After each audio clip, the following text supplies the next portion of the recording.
Amis hors champ, bonjour. Nous nous retrouvons aujourd'hui non pas pour parler de cinéma, mais de ce qui est un petit peu sa petite sœur, j'ai nommé la télévision. Parce que, donc, si vous êtes à peu près né comme nous dans les années 90, le cinéma était déjà très cher et on ne pouvait pas forcément y aller toutes les semaines, surtout qu'en plus on était donc plus jeune à l'époque et encore des enfants, et donc du coup on se tournait naturellement vers l'écran plus petit qu'on avait à disposition, c'est-à-dire la télé. Je pense que comme beaucoup d'autres personnes, on a été vraiment façonné entre guillemets par certains dessins animés et on pense aujourd'hui que ce serait bien de revenir sur certains d'entre eux qui nous ont plu non seulement quand on était donc jeunes, mais qu'on trouve encore aujourd'hui intéressants. Donc voilà, vous avez fait une petite sélection. Après, donc voilà, tout de suite je le dis, on va pas forcément revenir sur les plus connus, qui, comme j'ai envie de dire, Bob l'éponge, Lucky Luke, le Marsupilami, Yu-Gi-Oh!, Dragon Ball, Inspecteur Gadget, Albator et tous les autres, du Club Dorothée ou quoi, parce que voilà, il y a beaucoup de choses qui a déjà été dit sur ces derniers, donc je pense pas qu'on puisse apporter beaucoup de plus-value là-dessus, donc on va essayer de se concentrer sur autre chose. Donc je suis toujours avec Thomas. À tous. Et écoute, si tu es prêt, je te laisse commencer. Ouais, bah complètement. Alors moi, la première que j'ai décidé, donc on va parler de Crapounet et le nom de la série c'était La Petite Patrouille. Donc c'est une série qui a été faite par Georges Sarson. On a vu 2 saisons de cette série, mais ça a été arrêté en milieu, fin de 2e saison. C'était un format assez simple de 30 minutes et c'est sorti en 2002. On pouvait la trouver, nous, sur France 5, le midi. L'histoire, c'est à peu près assez simple. C'est en fait l'histoire de 7 têtards perdus dans la forêt. Ils partent en fait à la recherche de la vallée des crapauds. Grosso modo grandir et vivre pérennement. Donc ils voyagent dans la forêt en croisant justement des personnages en fait qui rappellent ceux des contes célèbres. Donc je regardais ça quand j'étais gamin, ça me faisait vraiment rêver, il y avait un univers qui était vraiment féerique. Disons que ça m'emportait vraiment à chaque fois le midi avant d'aller à l'école. Moi maintenant ce qui m'en reste, surtout des épisodes dont j'en ai regardé un peu pour cette émission, en fait on remarque justement que c'est vraiment la luminosité en fait et les plans des dessins etc. Vraiment l'impression que c'est fait artistique, aquarelle, etc. Enfin vraiment aquarelle. Donc ça donne une douceur en fait à l'écran et à l'image. De plus, il y a aussi un peu une deuxième lecture en fait du dessin animé qui est dans le sens d'avoir un parcours initiatique, justement en fait montrer que la vie, elle est faite un peu d'embûches, etc.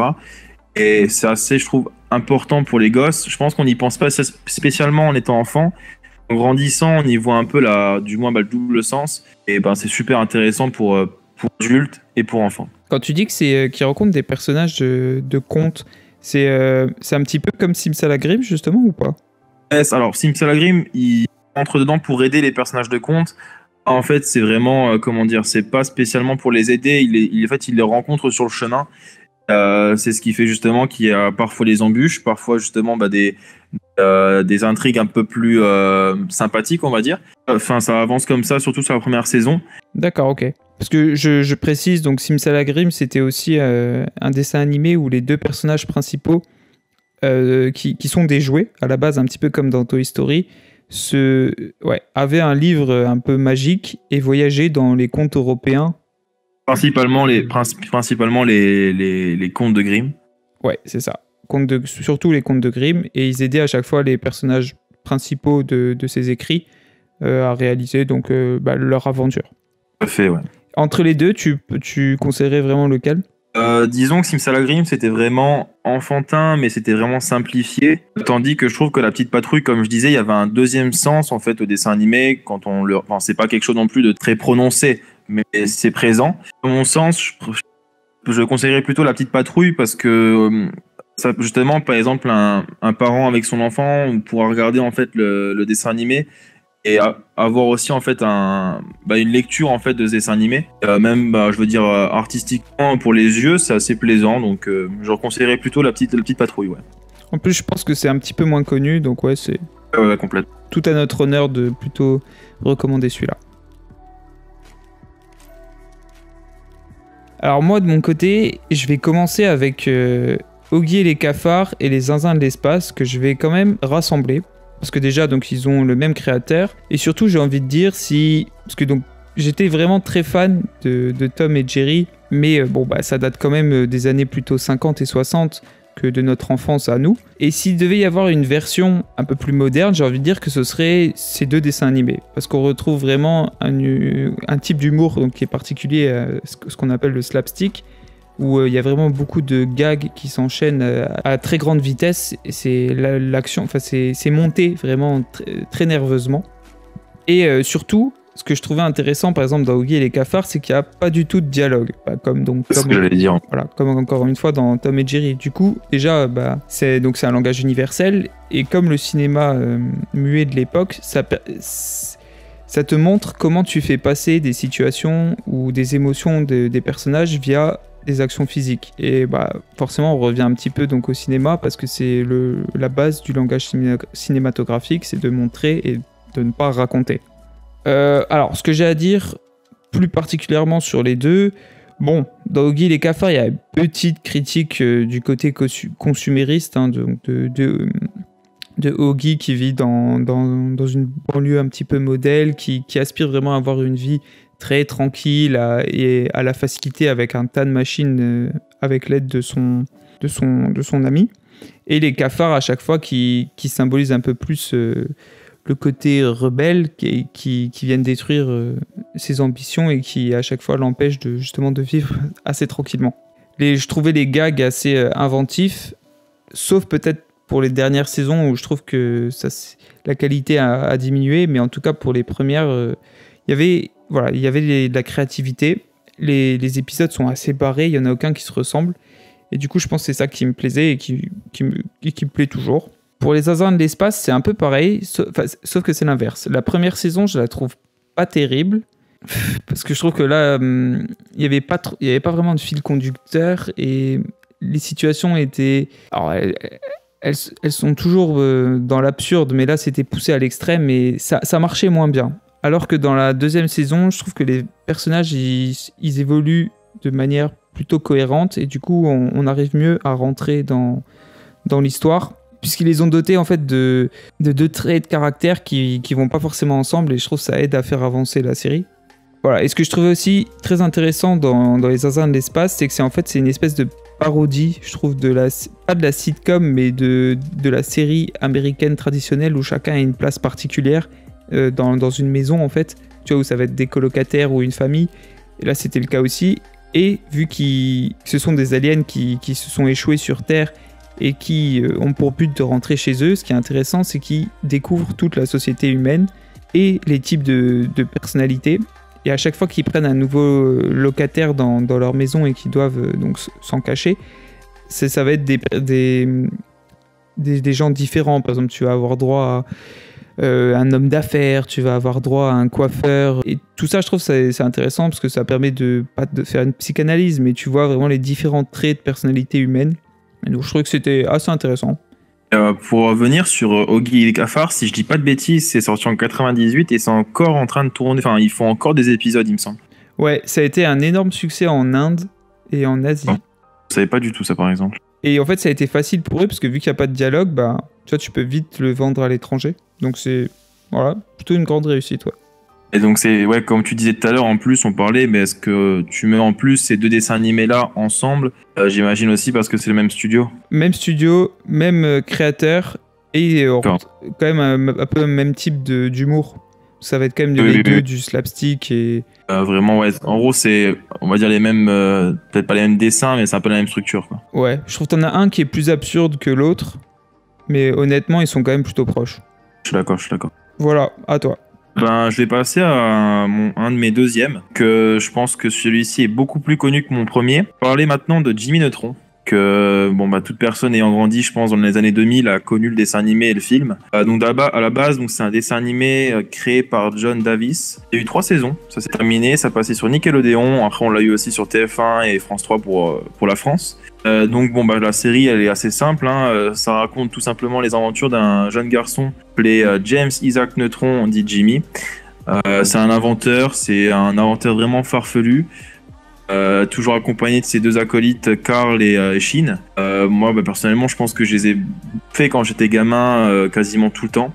Autant les dessins animés que le film que j'étais voir au cinéma, que j'avais en VHS, que j'ai encore en DVD maintenant. Je pense que c'est surtout en fait une série qui m'a suivi toute ma vie. Toujours adoré ça. En termes de lecture pour adultes, je pense pas spécialement qu'on avait. Quelques références de temps en temps à des inventeurs, à des situations, à des endroits, des créations. Mais au-delà de ça, c'est vraiment, je pense, une série pour enfants. C'est juste qu'à la place, justement, d'avoir des personnages un peu, disons, loufoques, etc., en fait, un génie. Un génie parfois incompris par ses amis, mais un génie quand même. Toujours les buddy guys avec Shin et Carl qui sont un peu là pour faire des vannes, les gags, etc. Sinon, en soi, ouais, ça a changé un peu de ce qu'on voyait actuellement et ça m'est resté tout, je pense. Moi, je trouve ce que j'aimais vraiment bien dans Jimmy Neutron, c'était encore une fois le côté créatif qu'on retrouvait dans ses inventions et le côté un peu machine porn. Tu vois, parce qu'à chaque fois, il sortait des fusées, des robots, des trucs de nulle part et... Complètement, ouais. Ça, moi, ça, pour nous, en fait, ça, je trouve quand t'es gamin, tu vois, genre, ça te crée un peu une fibre créative, tu vois, dans le sens où ben, tu te dis que le mec, il te sort des inventions de nulle part. Alors, toi, t'essayes aussi à la baraque, tu fais n'importe quoi, mais c'est juste trop bien, quoi. Ouais, j'ai l'impression, ouais, c'est ça, c'est comme les Lego, tu vois, c'est ça, ouais. Ça te donnait envie de faire des choses. Et en plus, tu l'as dit, il y a eu un film, quand même à noter. Ouais. Qui avait pas mal fonctionné quand même. Le film était assez intéressant. En plus, c'est rare, je trouve, que des dessins animés, surtout à ce moment-là, sortent des films cinéma, si je dis pas de bêtises, et en plus qui fonctionnent. L'histoire était intéressante, ça suivait un peu la trame justement de la série. C'était quand même anecdotique dans le sens où c'était une histoire qui était vraiment à côté. Et ça impactait pas spécialement la série, mais ça restait quand même dans le même thème et on n'était pas perdu. Elle était vraiment. Enfin, moi j'avais beaucoup aimé le film et je l'ai acheté il y a pas très très longtemps en DVD. Ok. Tu veux rajouter quelque chose dessus ou ça y est Sincèrement, sur Jimmy Neutron, comme je disais, c'est juste du fun pur et vraiment, là, c'était vraiment ma série nostalgie, celle que j'ai beaucoup regardée étant gosse. Non, il n'y a rien de plus, il y en aura plus sur les autres qui vont arriver. Alors moi, j'enchaîne avec Et Arnold. Je pense que j'aurai pas mal de choses à dire dessus parce que c'est un dessin animé que j'aimais bien, mais qui des fois me mettait mal à l'aise. Je pense que c'est pas forcément le style graphique, même s'il est quand même particulier, parce que les couleurs, elles sont assez saturées, les expressions des personnages, elles sont plutôt bizarres. Mais surtout, déjà, ce que j'aimais bien, c'était sa maison, parce qu'il y avait une maison avec sa chambre était assez insolite, avec une grande verrière et tout. Bon, c'est un détail, mais ça, je trouvais ça cool. Et ce que j'aimais bien, c'est que c'était aussi vraiment focalisé sur le point de vue des enfants. On parlait, les adultes ont peu de place dans cette série, et quand tu es donc toi-même une petite tête blonde, c'est bien de pouvoir s'identifier donc au héros, et c'était le cas.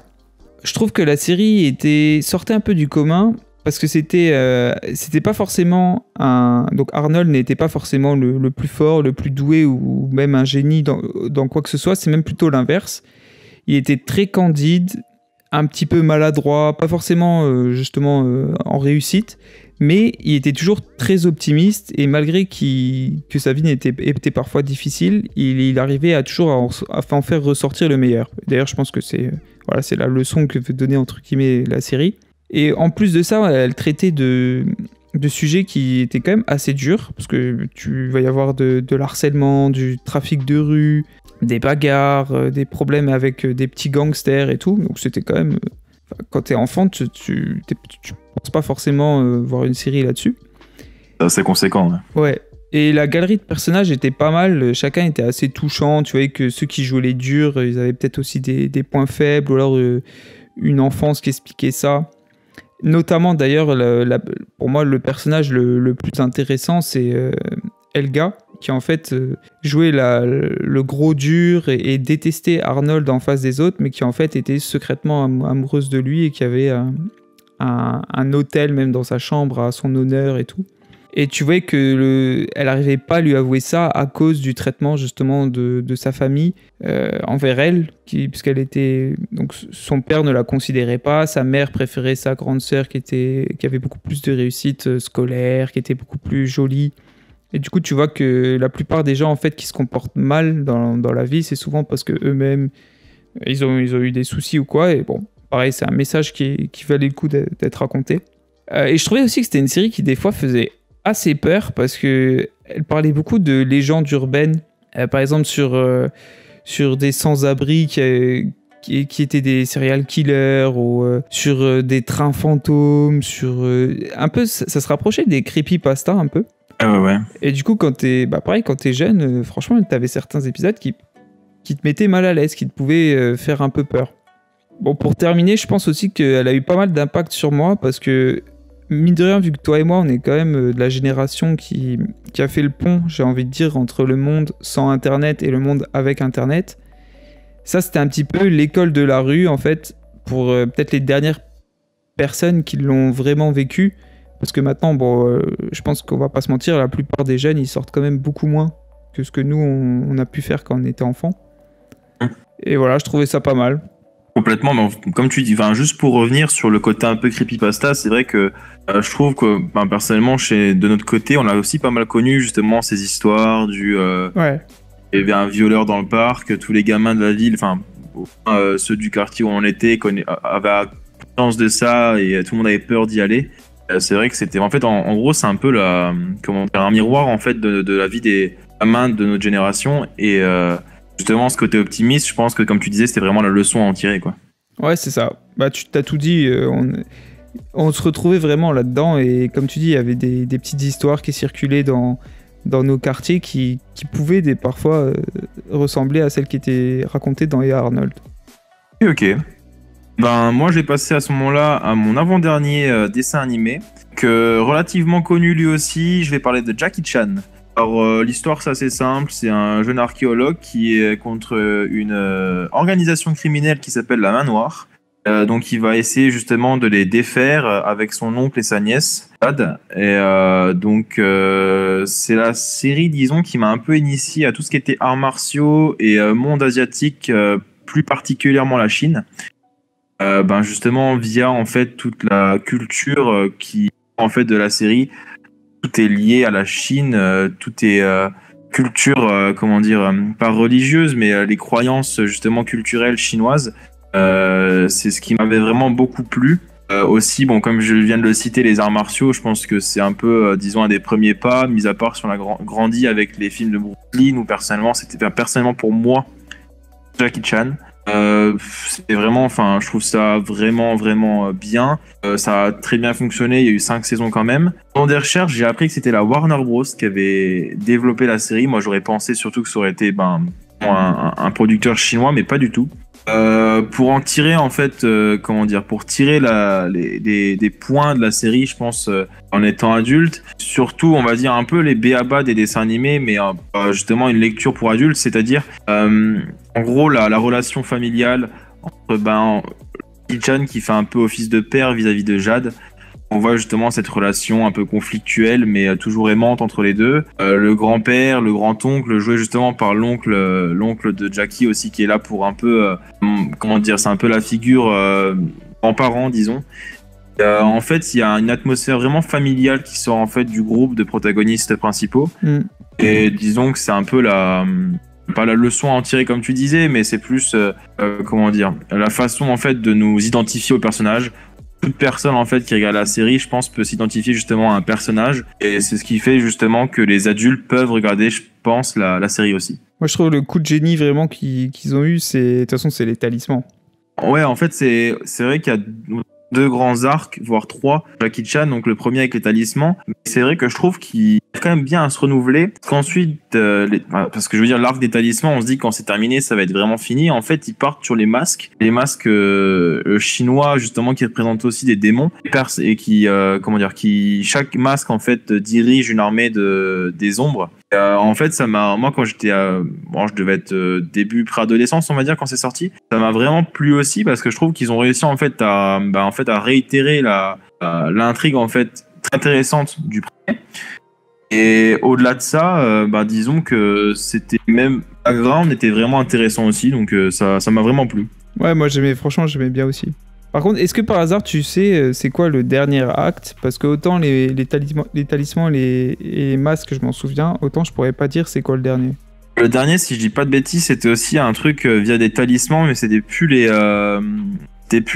12 signes du zodiaque, signes astrologiques chinois. C'était autre chose aussi avec des démons, si je dis pas de bêtises. Hein. Normalement, c'était ça. Je t'avoue que j'ai pas regardé toutes les saisons pour la vidéo. J'avais regardé surtout les premières, mais ouais, il y a en gros, il y avait trois actes en fait, 3 arcs narratifs dans les saisons. Ok. Alors moi j'enchaîne sur Samurai Jack. Je pense que c'est le dessin animé le plus proche justement du médium cinématographique que j'ai vu quand j'étais jeune. Parce que donc c'est fait par Tarkovsky, qui déjà, rien qu'avec ce matériel, montrait toute la virtuosité qu'il avait au niveau de la réalisation.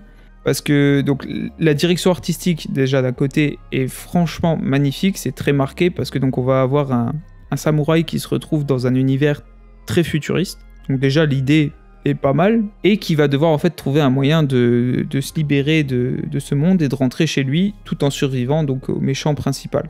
J'y reviendrai ensuite, plus tard. Mais donc comme j'ai dit, le découpage, le montage, les plans, tout, pour moi c'était vraiment un travail de qualité. Tout est millimétré. Il y a des idées de mise en scène dans pas mal de combats. Par exemple, tu vas avoir un affrontement où en fait il va se mettre un bandeau sur les yeux et du coup l'écran va lui aussi devenir noir. Enfin noir, en fait tu vas avoir en gros comme si tu avais le bandeau sur les yeux. Et il va se battre que au son. Du coup, tu vas avoir un travail sur le mixage sonore. Et quand t'es enfant, tu vois, c'est des choses, moi, ça m'a marqué. C'est des choses que que tu vois pas dans les autres dessins animés. Ou pareil, tu vas avoir des passages en noir et blanc. Il y avait très peu de dialogue, donc tout était montré, tout était suggéré. Donc ça m'avait beaucoup plu. Il faisait aussi beaucoup de références au cinéma, parce qu'il pouvait passer par plusieurs genres, des fois dans un seul et même épisode. Samurai Jack, il pouvait rencontrer des cow-boys, ensuite ils pouvaient se battre avec des robots dans une bataille spatiale. Après ça pouvait passer à une petite parodie de film noir. Enfin il y avait beaucoup de genres différents qui se mélangeaient, et qui se mélangeaient plutôt bien, alors que c'est pas forcément facile. Donc ça m'avait marqué. Je pense aussi que le dernier gros point sur lequel je vais insister, c'était sur l'antagoniste de la série, donc, qui s'appelait Aku, et qui est peut-être un des meilleurs méchants de dessin animé que j'ai vu, parce que, bon, il était vraiment malfaisant, c'était vraiment un méchant horrible, mais par contre, il avait vraiment le sens de l'humour. Et et sa relation avec Jack était assez marrant. Et justement, t'as un épisode aussi qui insiste là-dessus, et qui montre en fait comment leur relation s'est développée, et comment ça aurait pu être différent, et ce qui aurait pu même peut-être s'entendre et tout. Donc je trouvais ça aussi insolite de développer un ennemi comme ça. Et une autre anecdote sur Aku qui me vient à l'esprit, c'est que par exemple dans un des épisodes, il raconte aux enfants une histoire, et dans cette histoire, il va faire passer en fait Samurai Jack pour le méchant, et lui pour la personne qui essaye d'aider justement ce monde. Et donc ça montre que déjà qu'il était manipulateur et tout, mais qu'en plus il se considérait pas forcément comme un suppôt du mal, et c'était assez rare quoi à l'époque. Ok, d'accord, je t'avoue, je connaissais pas. Franchement, je pense que tu peux regarder encore aujourd'hui, tu vas kiffer. Hein. C'est surtout en fait le côté artistique et graphique en fait de la chose qui vient de me plaire. Alors, quand tu me disais justement qu'il y avait plein de genre le noir et blanc, etc. Je trouve que c'est vachement intéressant que, enfin, dire casse-gueule, non, disons que c'est compliqué d'habitude d'amener ça, je pense, dans des dessins animés, de trouver des producteurs qui veulent bien te développer en fait, de produire une série comme ça. Mais je trouve ça, c'est cool c'est cool ça a trouvé des fonds et qu'il ait réussi quoi. D'ailleurs, je tiens à préciser aussi que ce soit pour Samurai Jack ou pour Hey Arnold, les deux en fait n'ont plus été diffusés avant la fin de leur histoire respective, et des années après, je crois que c'était en 2018 pour Samurai Jack et en 2016 ou 2017 pour Hey Arnold, en fait il y a eu des épisodes complémentaires pour terminer l'histoire, suite à des pétitions de fans. Après, on a bien ça pour des séries Netflix, alors je trouve ça pas déconnant pour des séries qui ont fait notre enfance, quoi. Ouais, mais franchement, celle-là, je te la recommande. Je pense que, comme j'ai dit, hein, même maintenant, ça se regarde très très bien. Je vais essayer ça, je pense. Et moi, j'ai passé à mon dernier. Tout à l'heure, je parlais de la culture chinoise. Maintenant, je vais partir sur la culture japonaise avec Medabots. C'était une série qui parlait, un peu moins connue. En fait, c'était une série qui était faite en une saison. À la base, c'était un jeu vidéo, donc ils en ont fait une série ensuite sur TV Tokyo, puis c'est arrivé chez nous. En gros, c'était un gamin qui s'appelait Iki et qui avait un robot qui s'appelait Metabi. Si on veut, en fait, c'était un peu des combats de robots. Moi, personnellement, ça m'a mis un peu mes premiers pas en fait dans l'univers japonais, parce que c'est vraiment un anime japonais. Mis à part ça, j'avais Dragon Ball, mais là, je parle vraiment, japonais un peu mecha. vraiment mes premiers pas. J'adorais ça. Bon, malheureusement, ça s'est terminé assez vite. Bon, la série a été finie en tout cas pour elle, ça a été fini. La saison était complète, mais c'est quand même, une saison, c'est quand même assez court. Pour des épisodes de 20 à 30 minutes, c'est pas grand chose. Disons que j'avais vraiment adoré ça. J'ai toujours aimé en fait les histoires avec des personnalisations en fait de personnages. Où le personnage en fait a ses propres traits de caractéristiques et ses propres objets. Donc là, je vous avoue, une série comme ça, j'étais complètement comblé. À mon sens, c'était vraiment un peu le design en fait des robots était un peu le Transformer chinois. C'est-à-dire que c'est vraiment en fait des robots avec des caractéristiques atypiques. Chacune en fait, chaque robot en fait, comme un peu, on va retrouver ça dans Beyblade, etc. C'est des caractéristiques de combat propres pour des robots spécialisés dans la défense, dans l'attaque, etc. Moi donc ce qui me plaisait, comme je dis, j'aime bien avoir des notions de, en fait, que je me vois en fait à la place d'un personnage. Ça, c'est quelque chose qui me plaît vraiment, de pouvoir m'identifier. Voilà pourquoi la série m'a beaucoup plu. Pareil, donc il y avait cette raison-là. Et la deuxième raison, c'est que ça m'a mis vraiment ça a fait mes armes en fait dans l'univers des mechas japonais. Tu vois, celle-là, je la connais pas non plus. C'est vraiment sorti, déjà, pour te dire, c'est sorti au Japon en 99, donc ça a dû arriver chez nous, je pense, 2001, 2002, voire 2003. Et ça passait sur France 3, mais c'est passé très vite, c'est à la trappe, disons, parce que c'était qu'une saison. Mine de rien, en 2000, il n'y avait pas grand-chose qui était vraiment, je veux dire, toute la culture nippone pour les enfants, c'était pas vraiment démocratisé, quoi. Surtout après qu'il y ait eu le scandale, les problèmes avec le club Dorothée et que justement, ils aient quasiment interdit les... Ségolène Royal, ouais. Ouais, c'est ça, exact. Ouais, qu'elle avait interdit. Bah oui, c'est sûr que c'était compliqué. Alors maintenant, je pense peut-être que c'était les prémices, en fait, justement. Du renouveau, un peu. Voilà, c'est ça. Mais ouais, il y a moyen. Ça m'avait marqué. En plus, après, évidemment, ils avaient quand même fait un peu à la japonaise, on va dire. Côté marketing, avec plein de figurines, c'était vraiment à tout bout. Disons qu'en fait, il y avait aussi des sortes de talismans à mettre dans les robots pour qu'ils fonctionnent. Il y avait plein qui sortaient aussi, donc je sais que j'en avais acheté quelques-uns. Voilà, quoi, c'était juste super pour une série japonaise, disons. Ok. Alors moi, avant mon dernier, je vais en évoquer juste quelques-uns qui m'avaient plu étant enfant, mais où aujourd'hui je vois quand même assez facilement les limites. Alors il y avait le bus magique, qui est dans le même créneau qu'il était une fois la vie, donc qui avait pour but d'apporter des connaissances aux enfants. Bon voilà, c'était pas incroyable, mais je trouvais, à l'époque j'aimais beaucoup, et puis je crois qu'encore une fois il y a ce côté un petit peu machine porn, parce que le bus, à chaque fois il se transformait en quelque chose de différent pour l'épisode, je trouvais ça cool. Il y avait Cartouche, Prince des Faubourgs. Alors j'ai essayé d'en revoir un, c'est assez horrible, mais l'ambiance, c'est dégueulasse, mais ce qui me plaisait à l'époque, c'était l'ambiance historique de la série, parce que ça se passe dans un Paris du XVIIIe siècle, avec un côté très cap et épais. Et ça, je crois qu'il n'y avait pas d'autres dessins animés dans ce créneau-là, donc ça m'avait pas mal plu. Il y avait les Totally Spies, qui sont très connus. Je pense que voilà, j'ai pas besoin de m'étendre là-dessus, mais même en étant un garçon, c'est vrai que je sais pas, il y avait un certain dynamisme qui faisait que cette série, elle marchait. Ah, t'as connu. Bon, après, j'aime bien. Vas-y. T'as connu ensuite, plus tard, ils ont fait. Attends, c'était Totally Spy, c'était Spice Kids ou un truc comme ça. Pas les films, c'était aussi une série en fait je pense qu'ils ont dû se dire on va essayer de toucher un peu le modèle des garçons. Ils avaient fait justement des espions un peu plus jeunes avec 3 garçons et une fille. Je pense que c'était pour vraiment que tout le monde se reconnaisse un peu là-dedans, quoi. Ça avait marché ou pas?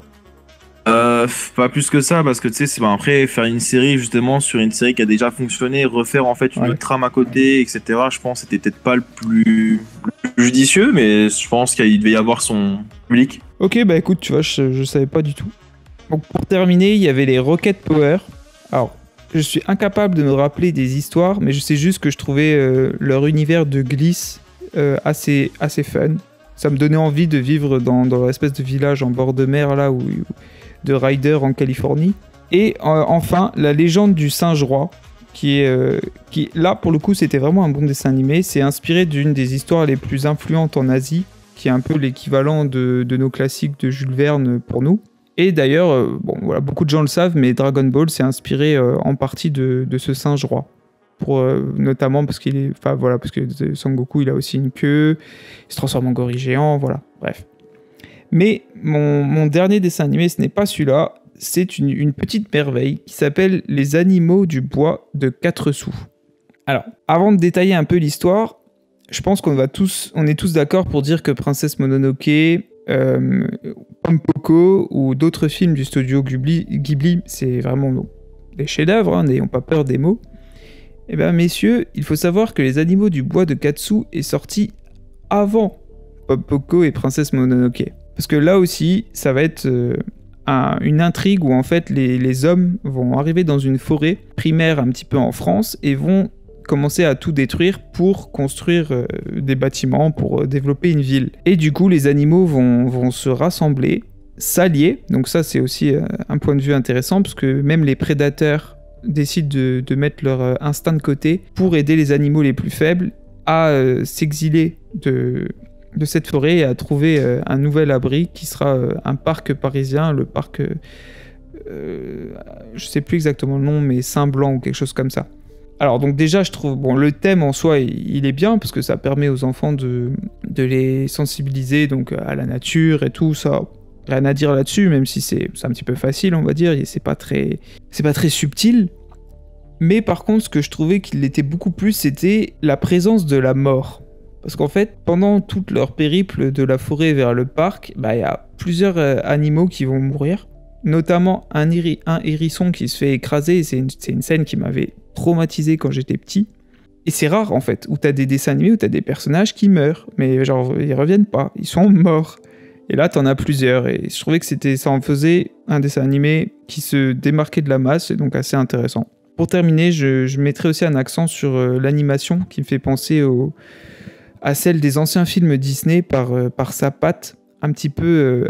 Il y en a qui diront vieillot, mais vraiment peinture à l'huile, c'est le mot qui me vient à l'esprit. Et il y a tout un aspect assez poétique qui se dégage de la série et qui a fait que... je pense que ça reste un de mes dessins animés préférés. Ok, je t'avoue, je connaissais pas non plus celui-ci. Ça c'est fou quand même que ça soit sorti avant justement un peu les films des studios Ghibli. Ouais, c'est ça je trouve qui le rend aussi cool. C'est que ça reprend quasiment l'histoire de Pompoko, parce que là aussi c'est des animaux qui essayent de se débarrasser de l'homme, et de Princesse Mononoke où c'est en gros les animaux sauvages qui vivent reclus de l'humanité et nous qui allons leur chercher des noises, mais c'est sorti avant et ouais c'est assez cool. Ok d'accord, je connaissais pas du tout. Voilà pour moi, j'ai dit tous mes dessins animés. Je sais pas si tu veux encore peut-être aussi en citer encore quelques-uns ou si t'as quelque chose à rajouter. Un plus à rajouter parce que je pense qu'avec toute la de dessin animé, peut-être qu'on arrivera peut-être un jour à faire un épisode 2. En tout cas, ce que je voulais dire, moi, c'était surtout qu'on a des super dessins animés en France avec les studios Xilam dont tu as parlé tout à l'heure. Et m'oublie aussi les Rats qui les ont réalisés. Il y a aussi, là c'est plus Xilam, mais si vous avez l'occasion d'aller sur le site, regardez le catalogue de Xilam. Donc le producteur c'est Marc Dupontavis. Super dessin animé. Il y a aussi La Famille Pirate. J'ai failli mettre dans mon top 4, mais j'en ai pas parlé. C'est aussi un dessin animé qui m'a bercé toute mon enfance. Il y en a encore plein, tous ceux qui étaient franco-belges qu'on voyait dans les Titeuf Magazine, qui ont été absolument tous mis à la télé. On a pu retrouver aussi les dessins animés de toutes les BD qui étaient dans le Titeuf Magazine. Je pense qu'on aura peut-être l'occasion de faire un deuxième épisode un jour pour en parler plus longuement. Et vraiment, je pense qu'en France, on a quand même un bon bassin, une bonne, bon nid en fait dessins animés. Et je pense qu'on n'a pas vraiment à envier les autres pays, quoi. Ok. Écoute, pour moi, j'ai rien de plus à ajouter. Chers téléspectateurs, nous arrivons à court de bobine. On vous dit à la prochaine. Ciao.